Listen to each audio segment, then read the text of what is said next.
Meet you guys. How you doing? We are doing well. How are you doing? It's a pleasure to have you. I'm thrilled to be here. Thank you guys for letting me be a part of the gang. Oh, Absolutely. anytime. You can be part of the gang anytime you want. I love that jacket, too, you're Yeah, wearing, by that the is way. stellar. It's pretty. I'm obsessed with I don't know what you call it, over the top jackets. Oh, Sure. really? Do you have a collection of over-the-top jackets? I'd hate to tell you how many I've got now. It's like an insane obsession. But I collect stuff as well, uh, not just clothes or jackets. I used to do the Hawaiian shirts. I don't know why, but I get obsessed with these things. It gets stuck. Are you a collector? I'm a collector, yeah, Okay, definitely. so yeah. you know what I mean. All of a sudden, you're walk by something, and you go, there's a flash, and a connection is made. Where it comes from, I'm uncertain, but connections are made, and then it becomes an obsession. And Yeah. Oh, yeah. I've got it's we one thing if I only collected one thing, but I'm always getting books, especially classic ghost stories. That's my favorite kind of fiction. I've got a massive collection of old ghost stories. I'm talking about authors that were writing in the 1800s, sometimes in the 1700s, and early editions of this stuff, early 1900s, this kind of stuff. I've been reading Algernon Blackwood recently again, Hell yes. and our Hell yes. onions and God, there's so many. M.R. James, and it goes on and on and on. What would you say is your top collectible item? Well, I've also got a massive collection of books on music, and of course albums and CDs of all shapes and sizes, film music, and the 20th century classical stuff. I really do love all the craziness that was going on for a while when tonality went out the window. Sure. Sure. That crazy stuff that happened. I love that. But probably the distinctive collection that I've got that is talked about a little bit amongst the horror aficionados is I have like a few hundred, I guess it's a few hundred, jack-o'-lantern masks, pumpkin. I read that. I Mm. read that. That you're a jack-o'-lantern and autograph collector. And which one? And autograph collector as well, right? Well, not so big on the autographs. I mean, I was very much into the Universal, what character actors that did the horror films of the 30s and the 40s and the 50s. And I have most of their autographs framed Wow. with photographs of them. That's super cool. Yeah, it's kind of hard to beat that at that point, right? When you have that, what else is there? And then film composers of yesteryear. I've got the sheet music of the Tara theme from Gone with the Wind, and it's from Max Steiner, the composer, to David O. Selznick. Wow. Wow. And so that's kind of cool. That's more than kind of cool. That's amazing. Yeah, I have a Bernard Herrmann contract for a television show he did that's got his Wow. autograph. Well, speaking of Bernard Herrmann, if I read correctly, that's Bernard Herrmann is what sort of shifted you towards wanting to do movie stuff. Yeah? That is absolutely correct. You are correct. Excellent. Truly. That's what's his name? Ed McMahon. You are correct. Oh, which Herman score was it? Was it Psycho or was it something more Oh, obscure? but it was the album. It was the Herman album that was out in the 70s called The Fantasy Film World of Bernard Herrmann. It was on the Phase 4 label, and it had suites that he'd prepared for that recording from his fantasy films, including starting off on side 1, Journey to the Center of the Earth. He had a suite from that. The second suite that was on side 1 was from The Seventh Voyage of Sinbad. You flip the record over, there's a suite from The Day the Earth Stood Still, and it's followed by Fahrenheit 451. 4 scores, 4 suites, 2 sides of a record. This is not the original recordings, these are re-recordings that he did, and they're just spectacular. The scores, of course, are spectacular, but The suites are kind of undernourished. He didn't feature that much of the score in these, but apparently maybe this is the way he wanted it, really, or because of the restrictions of the album side and the amount of minutes you could put on a side, it was decided we need to feature 4 scores. You get roughly 14 minutes of score or something per side.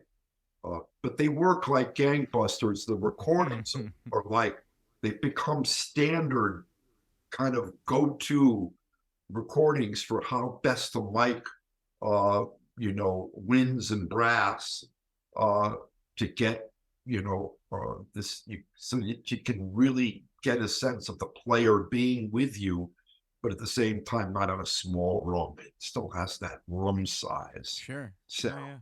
Yeah. But at the same time, you can hear the clicking of the fingers on the keys.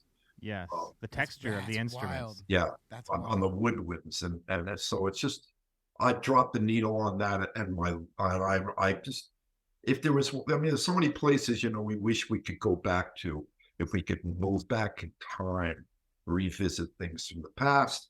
That would be one that would be kind of cool to go to. Would be not top of my list, but in the world of music, I would say it'd be probably the top, because I got that record I didn't know, I wasn't a film music fan. I hadn't even seen those movies. I liked the cover. I loved the stories because I was reading science fiction at the time. I was still drumming at the time, and I hadn't really got, just sort of getting into writing.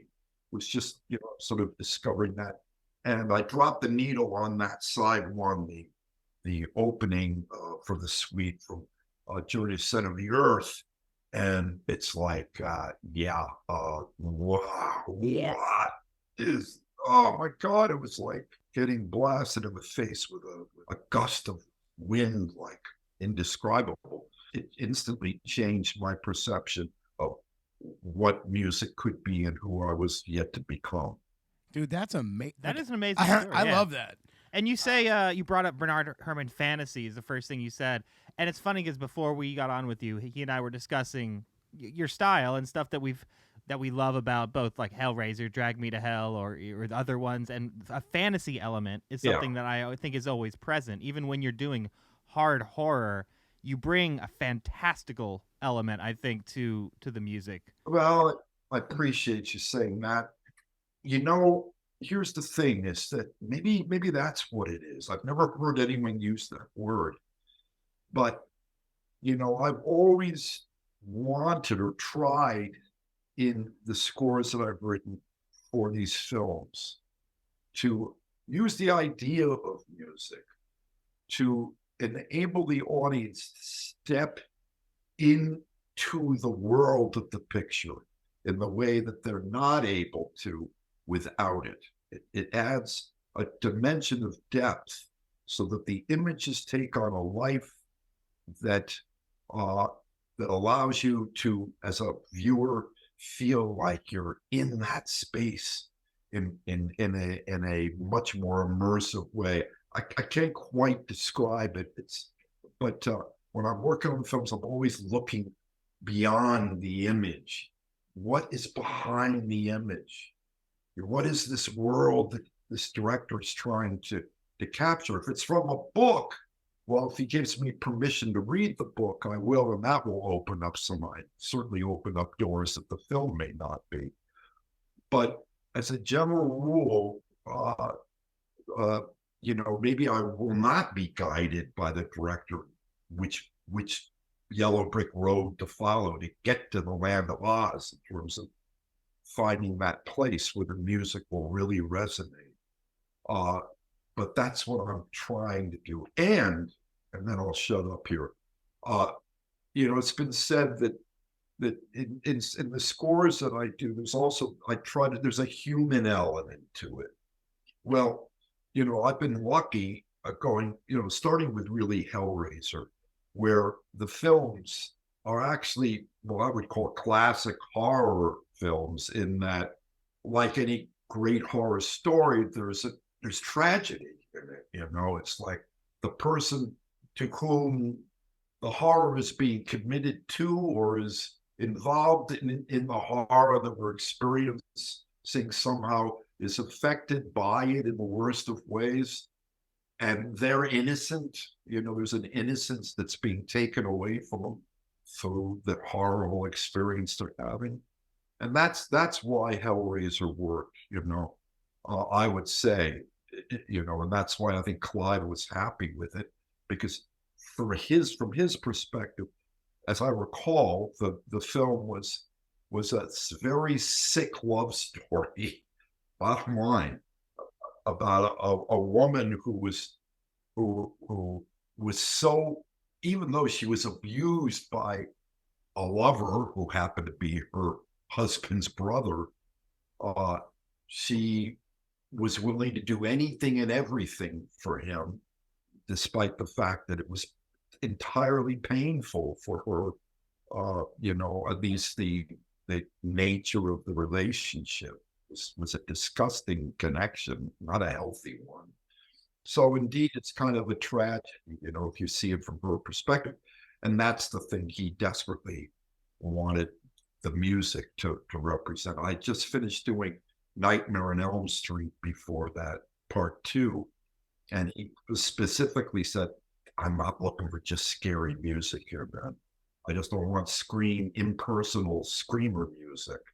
He says, if that's what you're going to give me, then I don't know how he phrased it. He wasn't like that, no.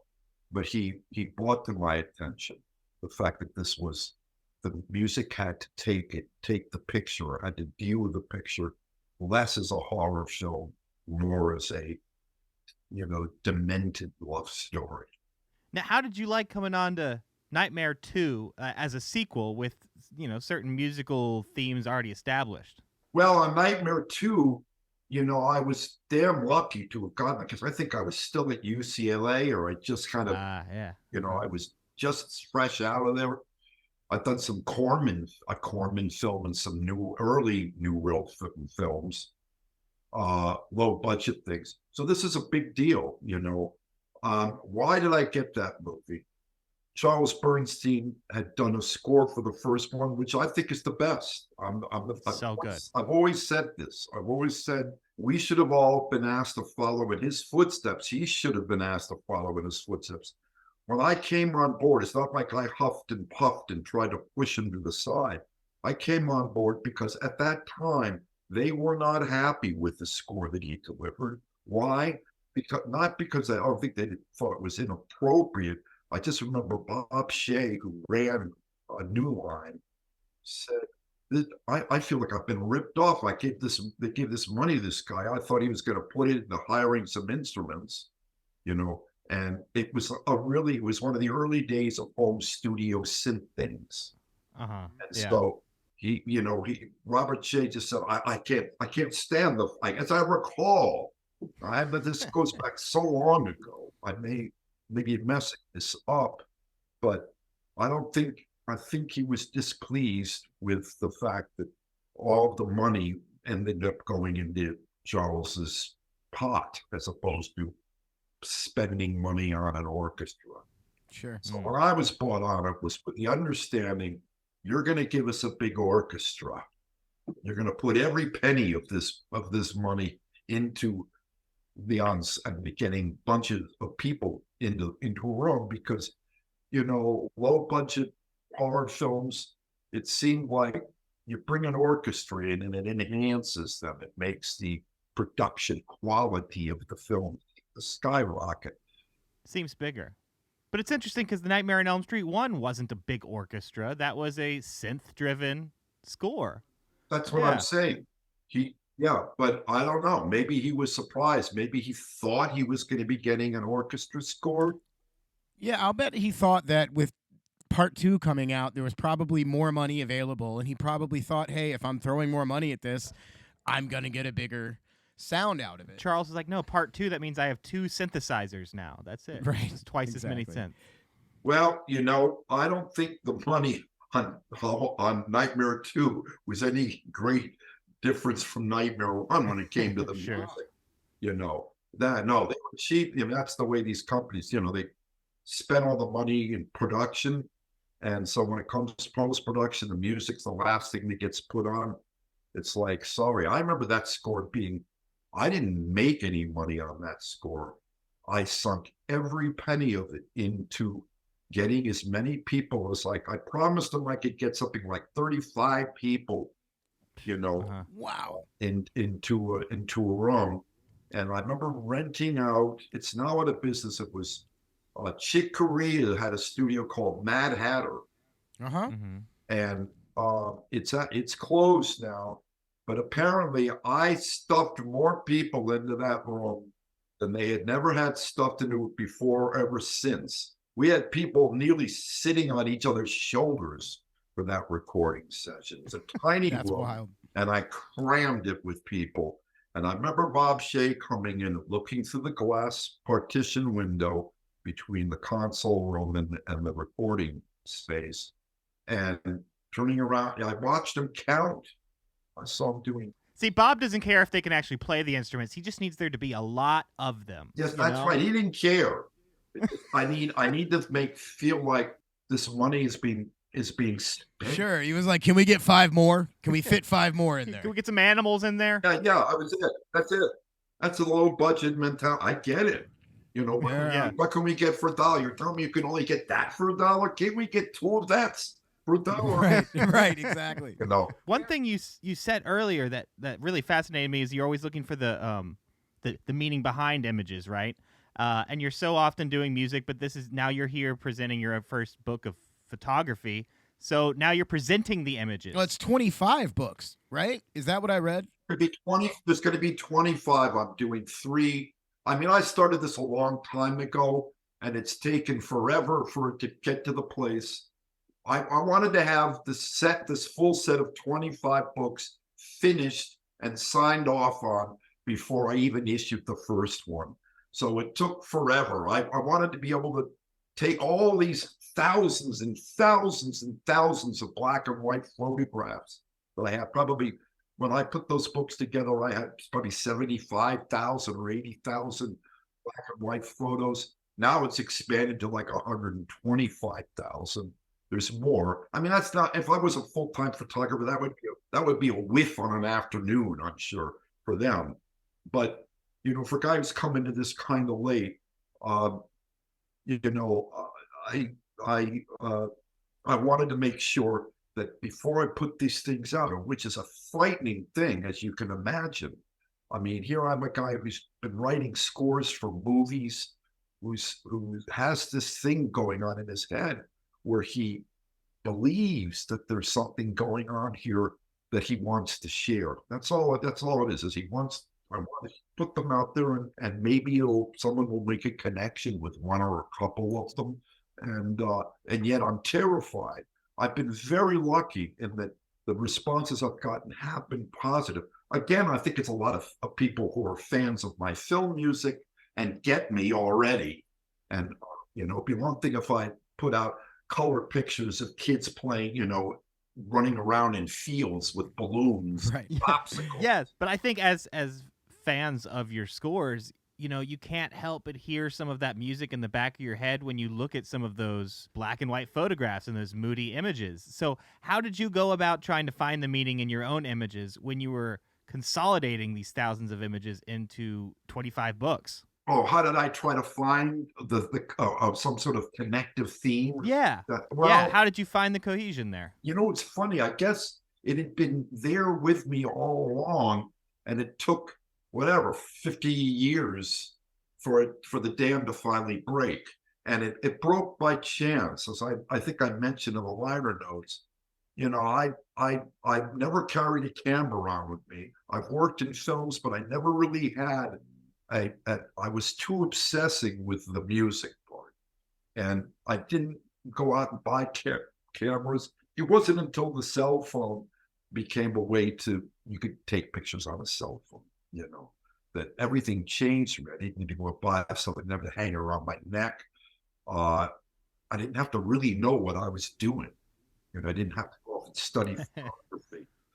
And it was just, I was down in the French Quarter in New Orleans, in that famous graveyard. I can't remember what the graveyard's called.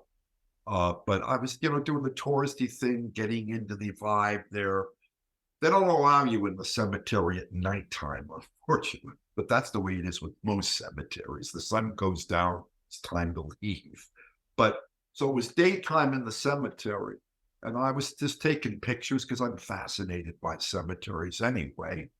I was born right up the street, down the street from an old Quaker cemetery. So I was taking color pictures, and by accident, I pushed the black and white button and took this picture, like close up of the gravestone. And all of a sudden, I looked at it and went, "Oh no!" I don't know what it was. Maybe the same happened when You felt it. You felt it. A connection was made, and I realized that in this world of black and white, which represented, by the way, all my favorite horror or scary films. I don't call them horror films, films in which there was an element of fear. My favorites have always been black and white. I've never really felt comfortable with scary films in color, though there's some that I like. They never have done it quite for me as the black and white ones have. So there was always that element of, when are we most frightened? We're most frightened as human beings when the sun goes down. Now here in cities, we're protected by, lights, street lights. It's never really completely dark if you live in a city.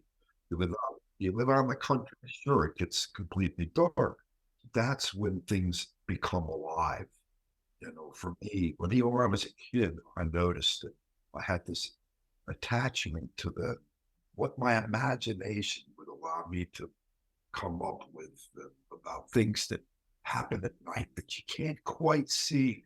It's always just around the corner, at the end of the street. You need to get to the end of the street because this really exciting thing is happening down there. Or, of course, you get to the end of the street and it's not there. And your imagination says, no, no, no, no, no. It's actually on the other side of the lake where this is all happening. And you're always thinking about something that's out of reach.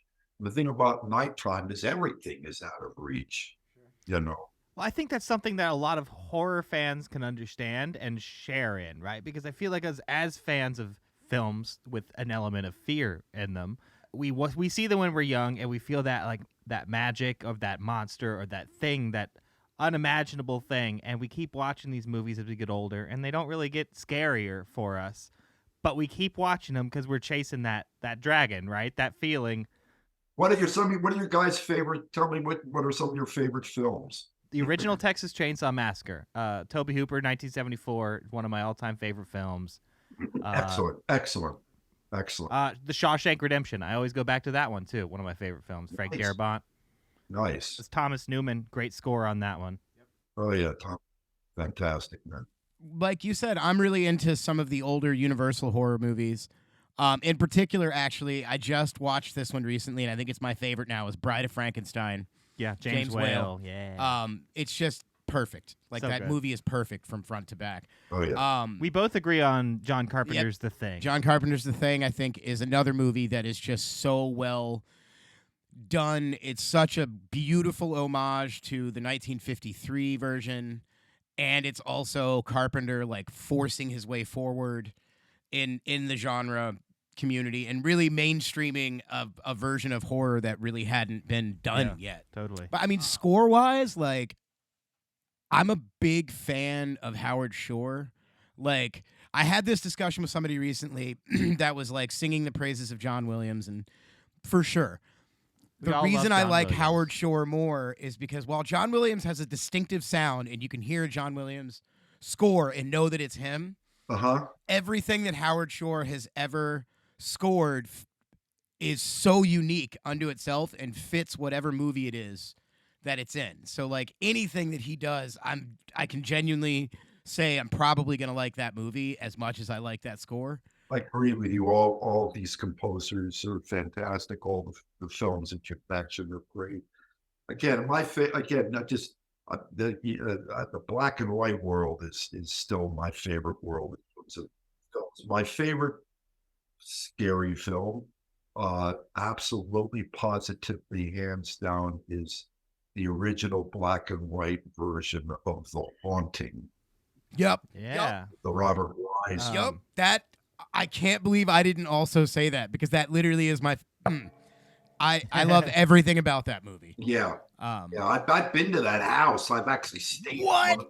Stayed in one. Well, they only use the exteriors for the picture. Sure. There's only Sure. one interiors in the out in front of the lobby is when you walk in the big entrance. They shot some stuff in there, but all of the stuff within the house was done on a sound stage. But the exterior is still there just as it was. Well, Great I film. think what makes that movie so brilliant at its core is that you never once see a ghost Exactly. at all. You only see the effect of the ghost, and that is terrifying. Like, Exactly. yeah. That's why I love it. Yep. All great ghost stories. So much of the success of them relies on what the person who's experiencing is thinking. Not necessarily what he's seeing, but what he's thinking about what he thinks he's seeing. Yeah. Right. It's more about feeling. It's more about like intuition. It's like, and once you always show it, it's hard The to. mind. Yeah. Mind. Mhm. It's the mind slipping away. Yeah. Yeah. Top of my, I could give you a list of all these other black and white ones, but that's at the top of my list, I would say. Hell yeah. Yeah. That's a great movie to be at the top of a list. Yeah. To jump back to your photography a little bit, I was fascinated that you said that you became more interested in photography as things opened up to like cell phones and ease of use. Yeah. What's the general camera that you're shooting these photos on that are going to get released in these books? Are these film photos? Are these digital? Yeah, they're digital. Yeah. Yeah. Are we going to see some iPhone photos in these books? Yes, you will be. You will be. It's interesting with the technology of all what I'm doing here. I'm pretty thinned out, not with it. That has been a blessing and a curse, because I feel extraordinarily guilty that I don't really know what I'm doing. I just see something, and usually at nighttime, and I go, oh, and then I go, I know if I take it, my cell phone a certain way and then modify the picture, because 90% of them are modified somehow. So Right. Sure. to the point where the source is so distorted you don't even know what it was. I look at them and I go, I can't remember what I actually shot. That after manipulating it, it became this. I don't think you need to feel guilty about that, though. Yeah, because I I think that's the point of, the technology gets easier so that when you feel that spark of inspiration, you can just grab the damn thing and shoot a photograph. Well, and I think that if what you see in your head is and what you see in your heart It's is what you translatable. end up translating, Yeah. then you don't need to feel guilty about that. It doesn't matter what technology got you there. I can sit down and have a conversation with Howard Shore or with any composer for that matter about how I put things together musically. Put me down in a room with a photographer and he starts quizzing me on exactly what were my favorites and where did I study and technical issues and this and that, and I'm gonna feel like, what am I doing in this room with this guy? Sure. And so that's kind of being underskilled with understanding the technology is only part of it. I've certainly have gone out and spent a lot of time purchasing or buying, purchasing, going online, studying photographs by other well-known photographers, and these magazines that come out called Black and White. They show you what others are doing. But I must say that in kind of defense of what I'm doing, and I'm sure there's tons of others that are probably doing something just like this, but they're a little different than what I'm seeing for the most part in this black and white still photography world. Not quite the same. I'm not saying it's any better. I'm just saying I don't see, and I'm wondering, and I kept on asking I had a professional photographer working as an assistant for me to get this to the finish line. And I kept quizzing him. I said, is this, a photographer's going to laugh at me. Why don't they do things that are kind of weird like this and mess around? Is it because they've tried it, realized it's trash? It's not worth the time of day. And he goes, no, no, no, no, no, no, no. I think these are special, and they're not doing it because apparently they don't want to do it anyway. So, Sure. um, Well, in a way, I wonder if you not knowing all the rules of photography, like, all right, let me put this in a musical analogy. Jimi Hendrix, yeah, is someone that could never read music, did not take formal music lessons in any way, shape, or form. Whatever he knew about how to play the guitar, he taught himself in Yeah. a way that there were no rules involved in, right? And look at And what no he, outside influences. right, and look at what he created as a result. So I am a pretty big advocate of artists of any medium coming into it sort of blind and maybe ignoring some of the rules, because I think that the rules are good, but they also kind of hamper creativity, and they kind of hamper the possibilities for what you could do. So I wonder if that's kind of what happened with these photos, because I've looked through some of them on your website, and they are brilliant. They're absolutely brilliant. oh, come on, that's sweet of you. I thought, that means the world to me. I can't tell you. Well, it's true. I mean, what you say about them is true, though. Like, being a fan of your scores, I can see that in your photos as well. You can there's a very traceable line there. And we've said on this show, one of the things that has drawn us to horror as a genre in general across the board is always atmosphere. Yeah. Tone, atmosphere is something that we treasure. And so I feel like you see that in the photos immediately. They create atmosphere from single images, which is not easy to do. That means the absolute world to me. Oh, well, good, man. I don't know if, we're getting to know each other, and I could see you, hey, I will check out the pictures, but we really want to talk to you about is the scores. And I get it. Well, I'm okay. I mean, I talk about Hellraiser. I've talked about it Sure. like once a week. All of my Well, yeah, but we also want to talk to you about what's important to you right now, and like, there's obviously a lot of you in these photos. That's sweet. You mentioned that you definitely spent time looking at like professional photographers' work. Who, if anybody, were some of your influences there? Oh God.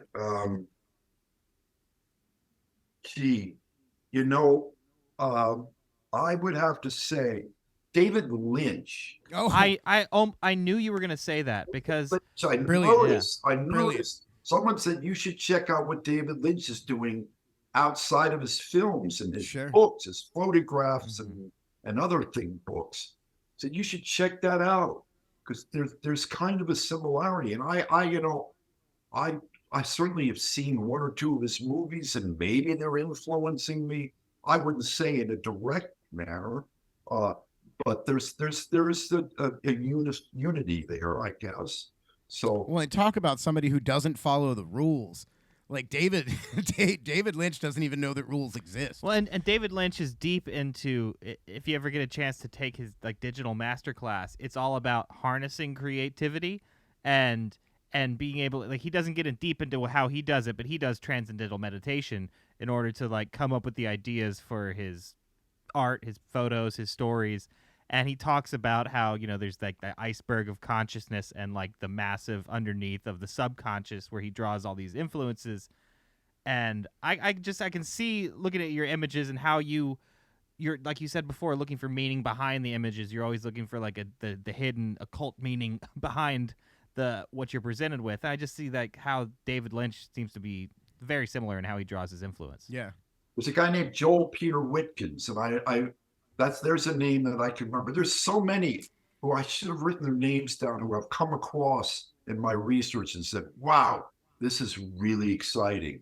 And unfortunately, they're not with me because as I'm getting older, my ability to remember names is not as great as it used to be. Composers' names, yeah, they still are there, but less so the new names that I come across in the world of photography. But David Lynch, Joel Peter Whitkins, again, I remember seeing his photographs for the first time, and like so many people, I'm not alone in that. What the hell? This is spectacular. And so there's my answer. I wish I could. Okay, I know that's a great answer. Well, then I Um, get these black and white magazines. It's called Black and White. It's a magazine that comes out, I guess, monthly. There's so many in there whose names I can't remember, but are doing some really remarkable stuff. sure. Though I don't know anything about them really. That almost makes it more beautiful in a way. Like the anonymous artist is kind of a beautiful thing.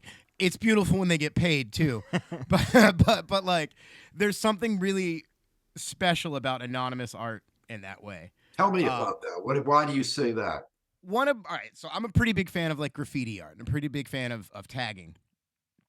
Um, and I just think that there's something beautiful about seeing a piece of art, whether it's visual or musical or stop motion, whatever, and just knowing that it exists and not necessarily knowing who's responsible for it existing. Like this, not being aware of the source. Just- yeah. Okay. There's something great, and with that, there's something great also about finding the source to this art that may have been anonymous. The act of stumbling into something that you didn't seek out, and then once Yeah. it's discovered, then there's this desire to find out more about this person. Yeah. I just think that I see what you're saying. Discovering art, and you're drawn to it not because of the name associations. Not like I'm Yeah, going to a movie because it stars George Clooney, and I'm going to it because it stars George Clooney. Yeah, and unfortunately, that just happens a lot in art, even in the horror world. That happens a lot. I feel that the horror thing, I've got to tell you, it's a two-edged sword. I love it and I hate it. It's a blessing and it's a curse, at least in the world of film music. Explain. How is that so? If I was an author like Stephen King, like Edgar Allan Poe, like H.P. Lovecraft, you write horror literature, and you can be considered one of the greatest, if not the greatest, American author. People are willing to embrace horror literature in a way that they're not willing to embrace horror films nor anything else connected to them. Yes, there's a group of hardcore followers of horror films, but let's face it, they're in a minority. Most of your average Americans wouldn't touch a horror film with a 10-foot pole. Women I come across constantly who, when I mention what I do for a living, if they don't know me, I make sure I'm hesitant or very careful about mentioning the horror films I've worked on, because I know what the response is going to be if they're like your average American film goer. Nothing wrong with it. I'm not putting it down. I'm just saying, you mention a horror film, I go, I'm sorry, I've never seen a horror. I don't like going to horror films. Why would I want to be scared? So I'm sure I haven't heard your music. And I go, so do you open with the shipping news? well, I'll mention that, but they'll go, wait a second, that's a pretty old film. I mean, yeah, I mean, there's lots of other films that are not horror films. And listen, I'm not trying to sound like some old cantankerous fart who's upset that his career didn't turn out the way it should have been. But yeah, there's the element of the world at large not really loving horror music. You guys listen to it on its own, Sure. Absolutely. but how many people do you think actually listen to horror film music over the picture?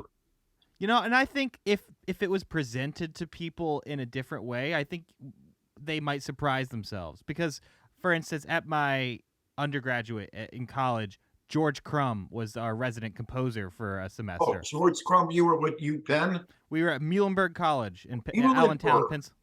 Yeah, Went to Muhlenberg? I did. Wait a second, my brother went to Muhlenberg. Did he? Nobody goes to Muhlenberg, so that's amazing. Nobody's even heard of it. But we were lucky enough to have George Crumb there. Oh, so is Crumb. And I got to see him conduct and play, and it was like he was dipping the bells and making the sound effects, and he was doing essentially horror music on stage, but everybody was presented to it in the way that this is a classical composer. This is academic, Right? And then all of a sudden the conversation was very different. Oh, how right you are. If you took the same score, the same pieces that he wrote, and I love George Crumb's music, I truly do. And it's sad that he's faded. He's faded from the American consciousness. I saw him. He came into town once many, many years ago. And I said, George Crumb is coming to LA? Oh, shit. I got to go see this. And I went into a room, and there was maybe 15 people in the room. It was, Wow. oh, I felt so bad for him. I spoke to him briefly. I was starstruck. There's so many of his pieces that when I started off, I was like ripping off, I would say, like Echoes of Time and the River, his orchestral piece, his chamber pieces, his piano pieces, his names you should check out if you haven't heard Black Angels. That was his yes electric string quartet. Was that with Kronos Quartet that he did that? No. Kronos Quartet has done a recording of it, but he wrote that thing in the 60s, or I think, or early 70s, and that was even before Kronos existed. It's been recorded by other string quartets as well, but the Kronos piece is fantastic. Yeah, recording. Yeah. Anyway, I'm with you. So you went to school with George Crumb. You take that music and slap the title of a horror film. Yeah. Do it. And, all of a sudden he fall off the sheet of important American classical composers and immediately thrown into, that horror stuff. Thrown down with the sodomites. Well, let's talk for a second about your versatility as a composer. Like, that's kind of the thing about your career that number one surprised me and kind of tickled me. It's just the ridiculous spectrum that you've been on as far as films. Like, you've done obviously you've done a lot. You've done Hellraiser, you've done The Dorm That Dripped Blood, you've done Copycat, Sinister. I love that Sinister. But you've also done like The Shipping News and Bandits and Set It Off. Like, what? Is there a type of story that attracts you, or is it, how do you choose your projects? I choose, if they want me, I want them. That's fair. Yeah. Basically, that's fair. I'm not like getting, the phone's not ringing off the hook anymore. And it never really was. There was a period when there was a great demand, or greater demand, but never so much that I was turning things down. I don't remember turning many things down. And of course, I like the idea of the diversity, because the fact of the matter is, I was lucky in that my head was able to function in a variety of languages. Maybe the languages are so varied that the person that's writing it kind of gets blurred, but nonetheless, I have liked being able to write in a variety of voices. They're all coming from me. Whether they all sound like they're coming from me, I wouldn't know. But big fan of tunes.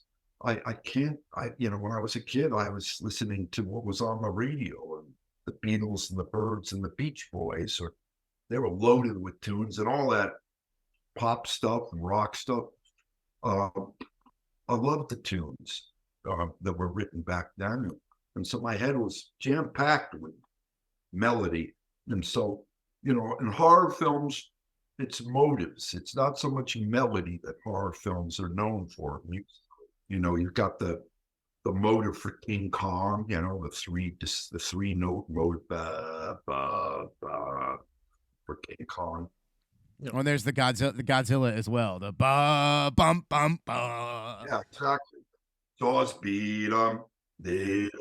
Yep, just two notes, man. When he speeds them up, brilliant. There's Yep. Well, and I mean, going back to Bernard Herrmann, Psycho, right? Like, that's like the most, and it's just two notes, and it's the most famous horror motif that I can think of. Yes, yeah. It's just a gesture that's so equated itself with that movie, It's just remarkable. Harry Manfredini, my buddy Harry Manfredini.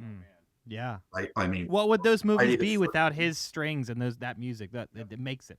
Friday the 13th, we're talking, yeah, that, but more importantly, equally as importantly, it's the delay voices doing mine.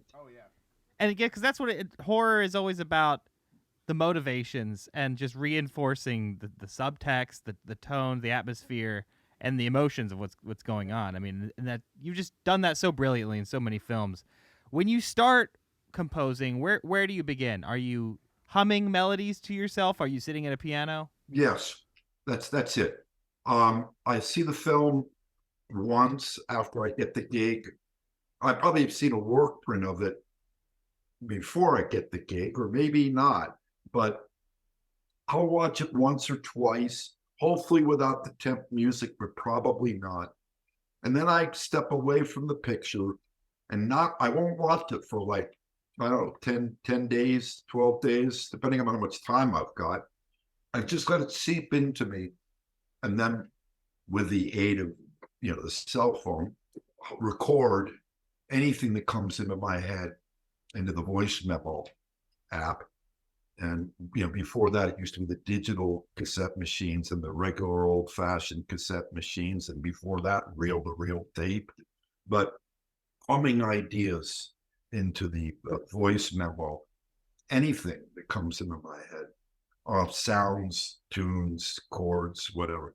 And then after a period of time, then I go back, I sit down at the piano and listen to it and sift through it and decide, with the aid of some outside recommendations, meaning my assistant or the music editor, which of these ideas do we think have relevance to the movie, and then get their input. It's time to decide for what would these themes have relevance to, what character or situation or emotion. And then, I then will lock them up, write these things out, lock them up, usually 3 ideas per major theme, and start inviting the director over to hear. Like, for instance, Drag Me to Hell or something like that. I'll have Sam Raimi come over and I'll show him the main title. Usually it's the first thing I always show a director what I'm doing for the main title. I'll not show him just one. I'll show him 2 or 3 ideas, maybe even more. And see, is any one of them connecting? And I try to make them sound as close to what they really will sound like with whomever is going to be performing this. And more often than not, it's an orchestra, or used to be an orchestra. So you're bringing in orchestras to do your rough ideas? No, using samples. It's the synth mock-ups, but I usually include a live instrument. Like I knew that Drag Me to Hell, the violin, again, the instrument of the devil, would be the perfect instrument to be featured. And so I got a real violinist to come in to play the theme. And actually, in the movie itself, that violin line you hear in the main title, that's from the demo. That we kept that. The orchestra was recorded live. We got rid of the synths and put the live orchestra, but kept the demo violin. Well, so you mentioned earlier that when we're talking about scary movies and we're talking about genre films, it's all about the motif. It's all about the motive. What about when you score something like The Hurricane, which is amazing, by the way? Like that's that and The Rum Diary. How do you walk into scoring something like that as opposed to how you walk into scoring something that's scarier? Because like you said, like the scary movies are about the motif, they're about the motive. What is scoring The Rum Diary about? What is scoring The Hurricane about? Well, before we close the door on the horror pictures, at the end of the day, horror films are not known for the themes that are written for them, the tunes, but rather the motives. Unfortunately, my hang up has been I like to write tunes, even for the horror movies. Now, it works if indeed you're trying to come up with something that's going to help us sympathize with that person or persons to whom the horror is being committed to, that we feel empathy for, or the monster itself, who is a freak because of something that happened to them that they didn't want to happen, like Frankenstein, like the Sandman from Spider-Man 3. He didn't want that to happen to him. It happened to him by accident. So it's a tragedy. So at those moments, tunes become a help. Not too many of my horror films, I would say, were governed by my incessant need to kind of have a tune in them. The only one really where I said no tunes, time to come up with something that's motivic, that's kind of that becomes the sound of the movie was Sinister. And there's a little wow, wow, wow, a little motive that appears in that a bit, and maybe that's I was trying to accomplish that, not do a long line, but a little motive thing. Well, you did something right, because that movie was just voted the scariest film of all time. Oh yeah, have you read that article? I heard about that. Well, I'm thrilled that of course I'm thrilled, and that the music helped. Great. But you know who else was a big tune writer in the horror world? Who liked to write tunes, despite the fact that it was really should have been all about motives, was Jerry. Jerry did his scary movies. There was usually a tune that held the whole thing together. And you're talking Jerry Goldsmith. A lot, and we talk about Herman's psycho shriek, motivic gesture. Yes, but again, he did do, if you listen to the main title from Psycho, that's tuneful. It's a melody that you can hum. Yeah, it is.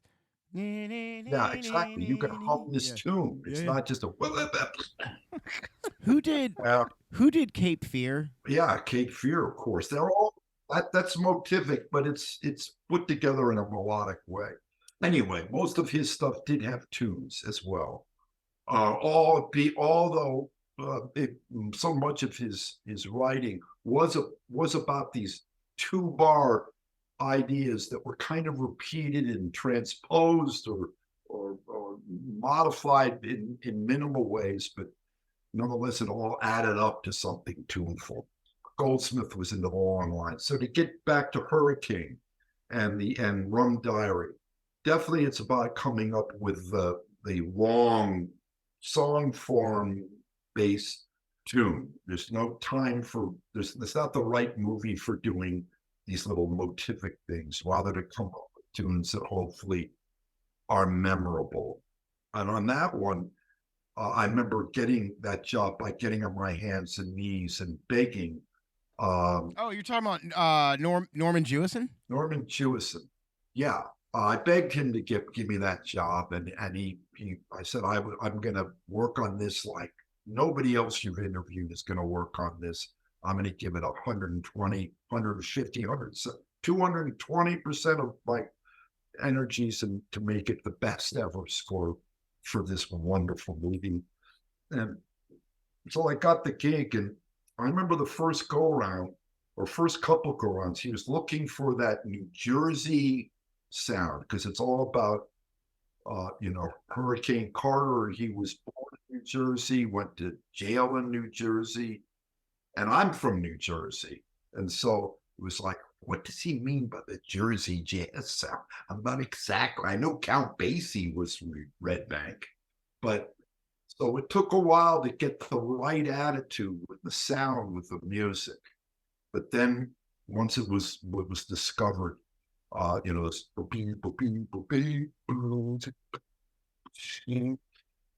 there is that little motive that starts the whole score off. And yeah, so the whole thing is kicked off with that little line. And from there it takes off. Half of the score, or a smaller portion of the score, is with the jazz band. The majority of it is with strings doing sort of Americana emotional, I don't know what you call them, like chorales.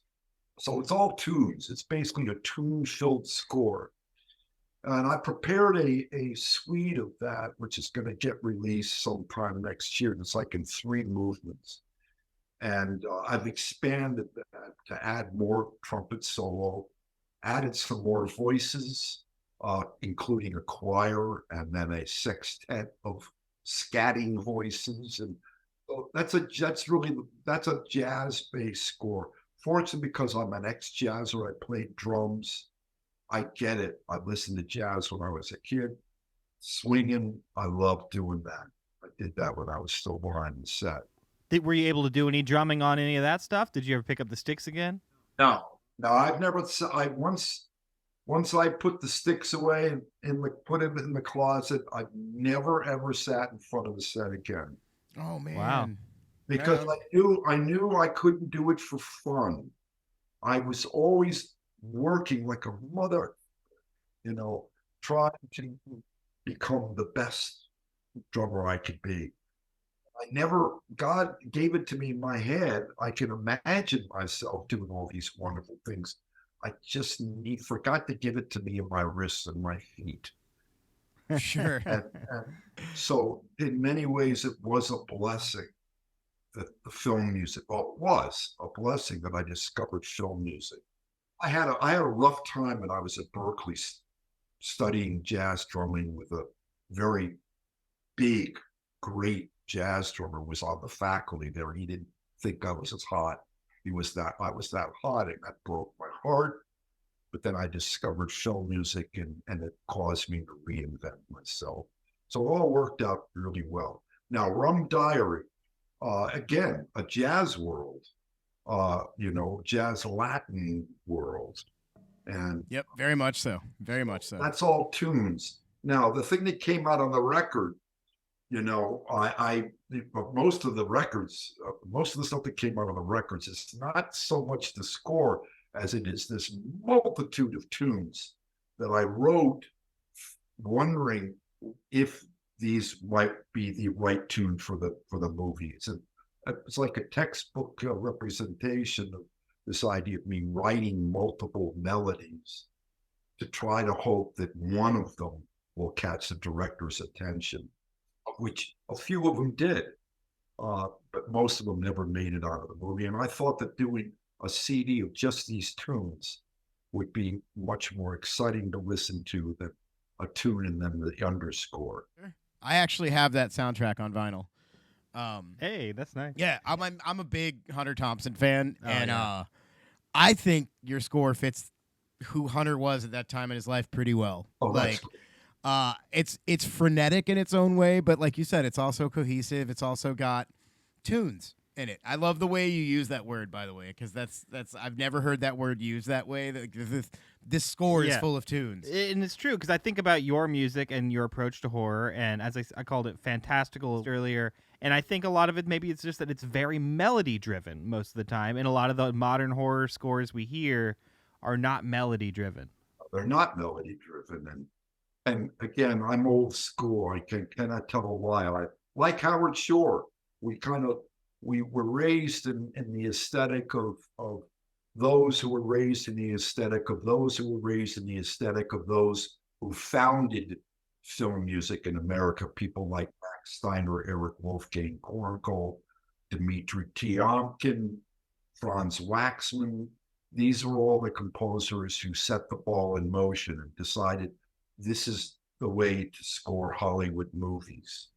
Well, and you studied under David Raskin, I right? did, David Who Raskin. is pretty much the Wow. he's pretty much the grandfather of like modern Yeah. or modern movie scores. Did a few horror scores, but not many.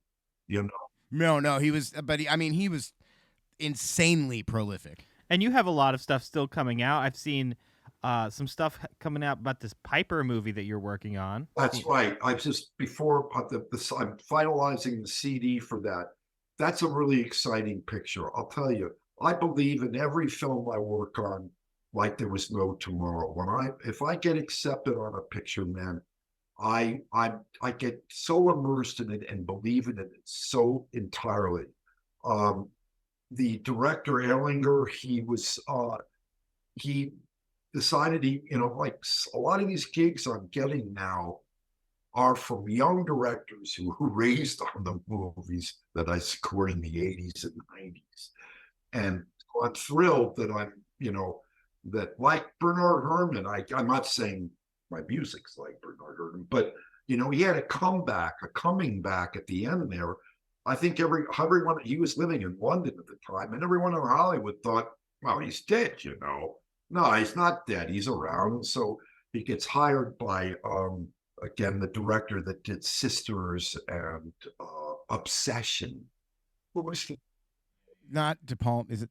No. Brian De Palma. Yeah, Brian De Palma. Yeah. Said, "Gee, I'd love to have that guy who did Vertigo, but he's dead. The picture editor apparently said, no, he's alive. Actually, he lives in London. Really? Let's hire him." And of course, the score for Obsession, I think, is what it absolutely.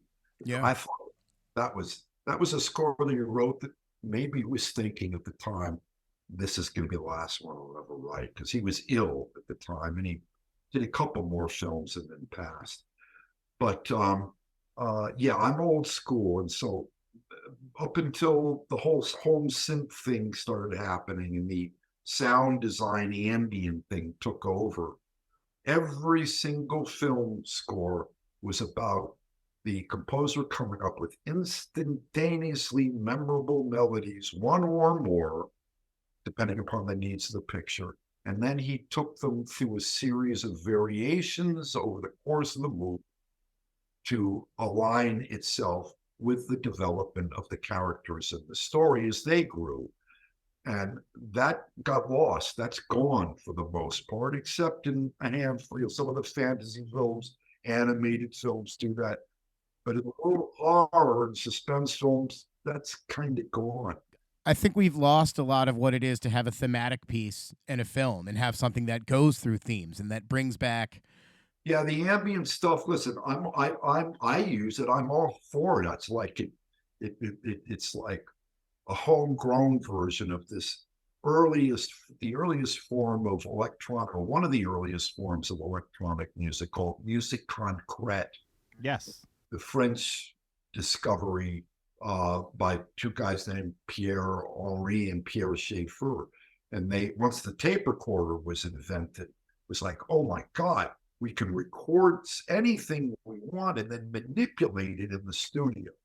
But what they came out with was this, wonderful mishmash of sonic madness. And that has a place in horror films. And so I'm all for it. I love that. And I think it works really well in the movies, but when you take it away from the movies, you put it on a CD. And since it's none of the music, or most of the music, isn't being shaped by the same principles that we grew accustomed to with film music, meaning theme and variation, we're kind of left with stuff that the average listener, it's like, I'm struggling trying to stay with this stuff.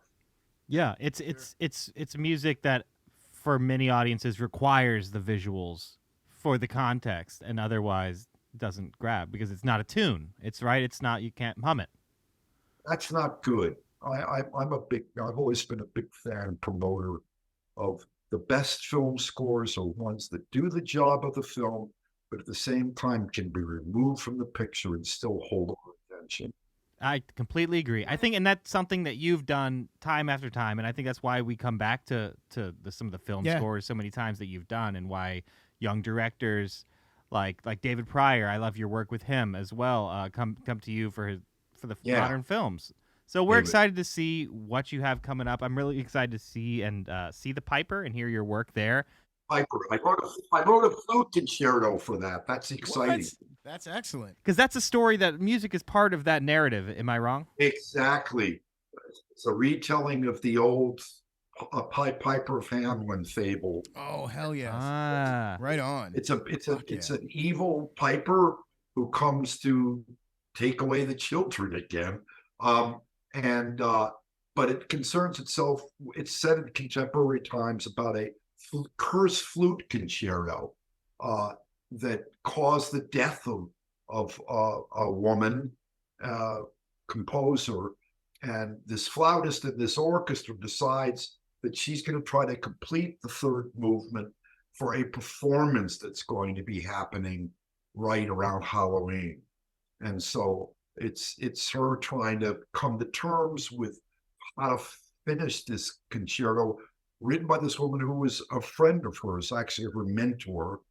So there's a connection there, and all the tragic things that are happening to her because the evil Piper is possessing her. So I had to write a concerto before they started shooting the picture, and that's very rarely done.